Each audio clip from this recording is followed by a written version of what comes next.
Page 230, Chapter 15, Uncle George and Aunt Madeline, 140 Ivory. When the war was over, my Uncle George came home in 1945. He was young, handsome, and a hero, yet sadly, like so many others, he had become an alcoholic.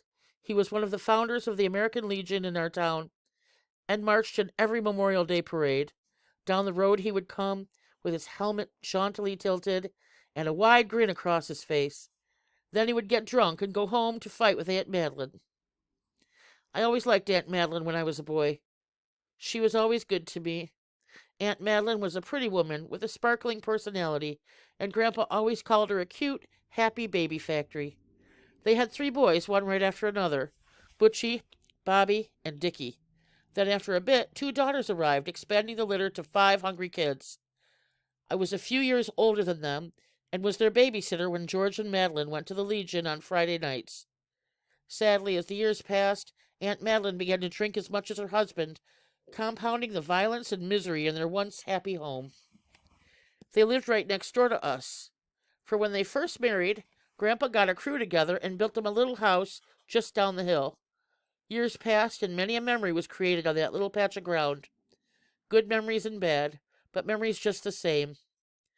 My little cousins had a tough row to hoe, but they were wiry, courageous, and wild. That very combination helped them to survive amid the fights, broken beer bottles, and broken hearts. Here is a sprinkling of those times. Page 231. Nicotine salad. It was a July weekend, and our family reunion was in full swing. The tables were set up in our backyard, the hot dogs and hamburgers were done, and all our relatives were mingling like ants on an anthill. I had been looking out the window, watching the cars park in the driveway, when I saw Uncle George. He was staggering along with a big bowl of potato salad in his arms and a long Pall Mall cigarette dangling under his nose. Mom had asked me to watch for him because she was afraid if he was drunk, he would embarrass us all and ruin the party. "Uh-oh, here he comes," I shouted. Mom rushed to the window and yanked the curtain back. Up he came, stumbling on the little hill that led to our back lawn. "Oh, Lord Jesus, Ray, come look at this." As we all watched him stagger along, George tripped on a tree root and down he went. He struggled to get back up and finally made it, weaving to and fro with potato salad all over his face. Oh, Mom shouted. The cigarette! Where's his cigarette?"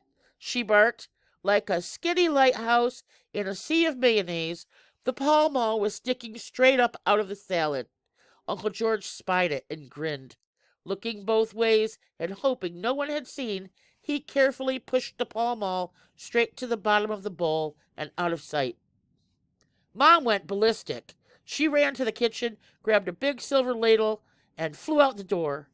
Uncle George was startled to see her running at him like a crazy woman, and before he could react, she scooped the center out of the bowl and threw it flying into the goldenrods. George struck an indignant pose, wobbled a bit. Then he grinned and asked, "Hey, lady, who are you, and what the hell are you doing with my wife's tater salad?" In an instant, Mom whipped up that ladle and smacked him right in the forehead. Then she stormed back in to the house, snapping and swearing under her breath, as the rest of us gave her a mighty wide berth. Uncle George, confused yet cheerful someone had spoken to him, carefully set the big bowl on the table, patted it once, and drifted away. A bit later, Denny and I stood at the table by the big potato salad bowl. Every time someone took a scoop, we grinned like weasels.